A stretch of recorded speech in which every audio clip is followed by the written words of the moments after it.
શોભાની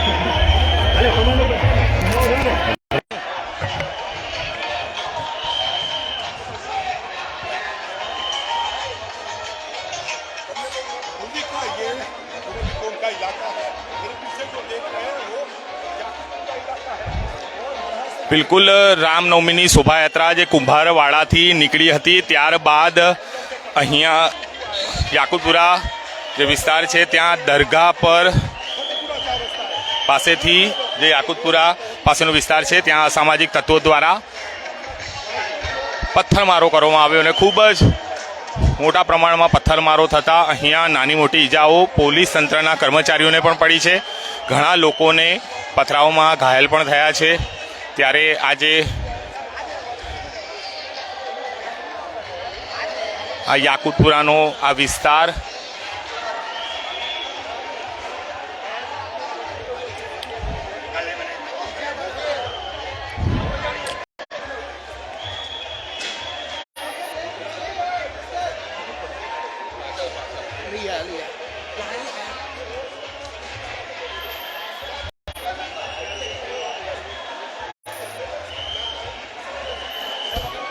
બિલકુલ અતિ સંવેદનશીલ વિસ્તારમાં આજે પથ્થરમારાના બનાવો બન્યા છે. શાંતિ ડહોળવાનો જે પ્રયાસ અસામાજિક તત્વો દ્વારા કરવામાં આવી રહ્યો છે. રામનવમીનો આજે પવિત્ર દિવસ છે. સાથે સાથે રમજાન જે રોજા પણ રાખે છે લોકો, તેની સાથે બંને કોમનો જ્યારે તહેવાર હોય ત્યારે અહીંયા અસામાજિક તત્વો દ્વારા અહીંયા શાંતિ ડહોળવાનો જે પ્રયાસ કરાયો છે તેનાથી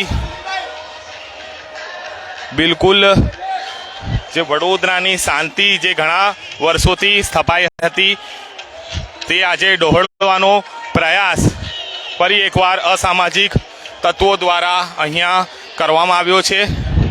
નવા બજારના નાકેથી આ પથ્થરમારાની શરૂઆત થઈ હતી રામનવમીની. ત્યારે કુંભારવાડેથી જ્યારે આ શોભાયાત્રા નીકળી ત્યારે થોડાક જ આગળ પથ્થરમારો શરૂ થયો હતો. ત્યારબાદ અહીંયા ફરી એકવાર જે નવા બજારનું નાકું છે ત્યાં જે મસ્જિદ આવેલી છે ત્યાં અહીંથી જ પથ્થરમારાની શરૂઆત થઈ હતી. શાંતિ ડહોળવાનો પ્રયાસ અસામાજિક તત્વો દ્વારા જે કરવામાં આવ્યો છે તેને લઈને વડોદરાની જે શાંતિ હતી તે ડહોળાઈ છે. સયાજી સમાચાર ફરી એકવાર લાઈવ માધ્યમથી અપીલ કરે છે કે તમામ જે લોકો છે તે શાંતિ રાખે, શાંતિથી આ તહેવાર મનાવે. શાંતિ ડહોળવાનો પ્રયાસ બિલકુલ ના થવો જોઈએ. બિલકુલ અફવા પણ ન ફેલાવી જોઈએ. લોકોએ શાંતિ રાખવાની અપીલ પણ હાલ સયાજી સમાચાર કરી રહ્યું છે.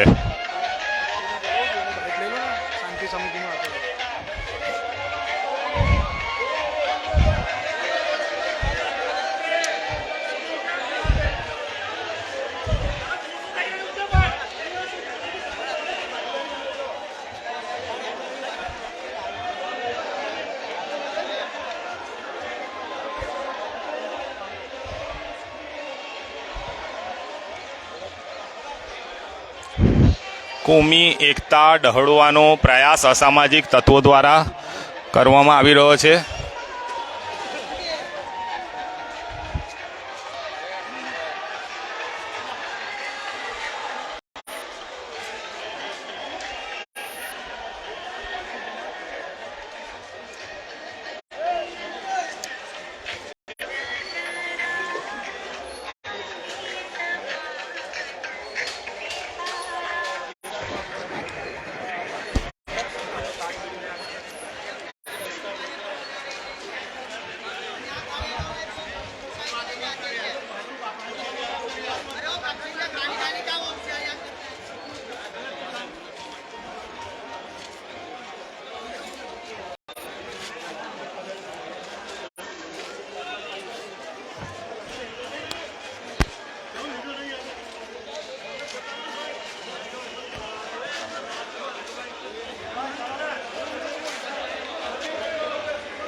બિલકુલ કુંભારવાડાથી નીકળેલી જે રામનવમી નિમિત્તે નીકળેલી શોભાયાત્રા પર કાંકરીચાળો કરવામાં આવ્યો છે, અસામાજિક તત્વો દ્વારા પથ્થરમારો પણ કરવામાં આવ્યો છે. પોલીસે હાર સ્થિતિ પર તો કાબુ મેળવ્યો છે, પણ આજે બંને તહેવાર હોય, બંને કોમે સાથે મળીને કરવાનો હોય ત્યારે આ રીતની જે ઘટના બની છે તેને લઈને સમગ્ર લોકો છે, પોલીસ તંત્ર પણ ચિંતામાં છે. કોમી એકતાની મિટિંગો પણ થઈ હતી, છતાં પણ આ બનાવ બનતા વડોદરામાં ફરી એકવાર શાંતિ ડહોળાઈ છે. કેમેરામેન કુંજ પટેલ સાથે સુનિલ વણકર, સયાજી સમાચાર, વડોદરા.